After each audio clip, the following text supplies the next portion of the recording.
Hello everyone, and welcome back to my channel. My name is Mysti, and today I'm doing a rather different video.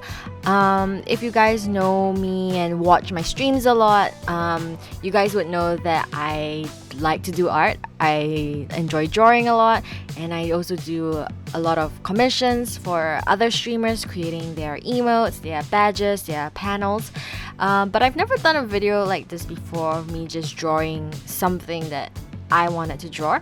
So today I am drawing a little frog sitting on a lily pad in the park, and I thought it'd be just interesting to show my process, how I go about doing it. If anyone is maybe interested in using Procreate and wanting to know how I use Procreate, so this is how I do it. So right now I'm just doing the line art. I am copying a sketch that I made that I actually drew on paper. Sometimes I do draw my sketches on the iPad, sometimes I do it on paper. I don't really have a preference. I am pretty comfortable with doing both. And over here is the prompt that I'm showing from Depth Floor, Jolly July. So that's what has inspired me to draw this. I was thinking, should I draw a frog? Should I draw a swan? But I don't know, frogs have been really the in thing, I feel, this time around. So I thought it'd be really cute to just draw a froggo. And so I just kind of did like a simple concept, nothing too detailed whatsoever, you know, adding some reeds just to kind of make the pond look a bit more interesting. So yeah, so I am using a brush by Shan Studio, if I am not wrong, and it's like their free brush that they offered on Gumroad, I believe. I will definitely, I mean, you can see it on the screen. You know, it's probably there right now. I am doing this recording post-editing, I suppose. Not post-editing, pre-editing, I guess, in some sense. But yeah, so that's the brush that I'm using. I really like it. It kind of reminds me of the, what is that brush called in Procreate that I use? Or I used to use it. Let's see, I'm looking at my iPad like right now.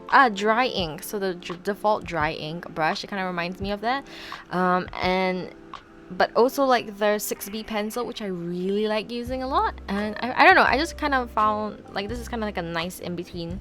It's not too noisy or texturized like the brush texture itself. So I felt like, you know, it's just something new, something to try, and yeah, I like using it. So I've been using it in another drawing of mine as well that I did of a cow. But yeah, so over here we're just again doing line art, and we're slowly getting done with it, as you can see, drawing the last lily pad. And I kind of added a bit more grass, and then I also resized it just so it would fit in the center of this canvas better. And I am using a 2048 by 2048 pixels canvas. And now we're moving on to coloring. So for coloring, I don't really have a intricate process. I just color some, and I like to use obviously the drop tool in a way, like, you know, just dropping the color in like that. I am using a customized palette that I made for myself, just of colors that I really liked using and I thought would really go well together. Obviously the frog, the green of the frog was not in the palette, but I thought it kind of suit the palette and the color scheme I was looking for as well. I feel like, you know, a lot of videos I watch, they tell you how do you go about doing color theory and stuff, and I really feel like I can't explain it. I don't know why. I just see if it looks nice. Does it look appealing? You know, is it in the same kind of family tones or not? And that's how I kind of go about it. And I feel like it's true what they say, with a lot more practice you can definitely tell if the color scheme works out or not for you. Over here I'm just doing shading. Sometimes I follow shading, like I'm assuming, I think I was thinking that the sunlight was coming from the right of the canvas, so that's why I was shading it like so. And then I'm just looking at, like, you know, references of lily pads, because like I wanted to add details to it, you know, I want to make it look pretty. So I do look up references sometimes for things that I don't commonly draw. And over here you can see I try a whole different variety of details. So this was the first one. I didn't like it. It looked rather odd. I don't know, just lines. Maybe I misinterpreted how it should be drawn.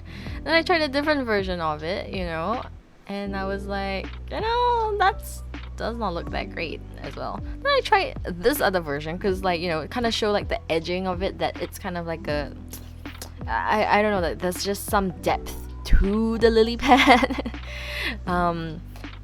But yeah, I didn't like it either. And if you see me going in and out, like zooming in and out, I like to do that a lot, just to get a better view of what I'm looking at. And as you can see, I just went with 3 simple lines in the end. Totally different from what I was gonna do.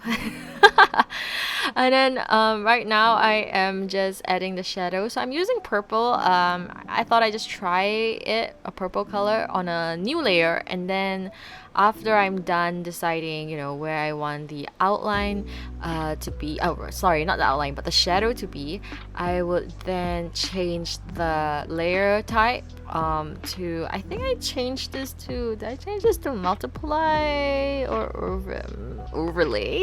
I think it's multiply. And then just changing the opacity of it until I'm satisfied. So sometimes I do this method, sometimes I don't, and I try a different method of adding shadows. I feel like there's not one method that I stick to, whichever floats my boat. And now I'm just showing you guys, you know, a more up-close version of what I'm doing in terms of the other shadows, which is not using the purple color technique that I was showing you earlier. And I'm just, you know, taking a darker shade of the blue and adding in, like, you know, reflections to the pond, because I think they were pretty cute, and like where the lily pad meets the water, and then doing just some lines to kind of show that, you know, the ripples, because it's not like a still water in some sense, and then a bit of highlight as well. And then, you know, adding a few of the final details in, like the pink cheeks, because I think that was pretty cute. And yeah, well, that's mostly it. I didn't show coloring the reeds and the grass, but I mean, it's standard. And then over here I am just adding my signature. You can't see it, but on the image I assure you it is there, but I didn't want to take away from the image, the cute image.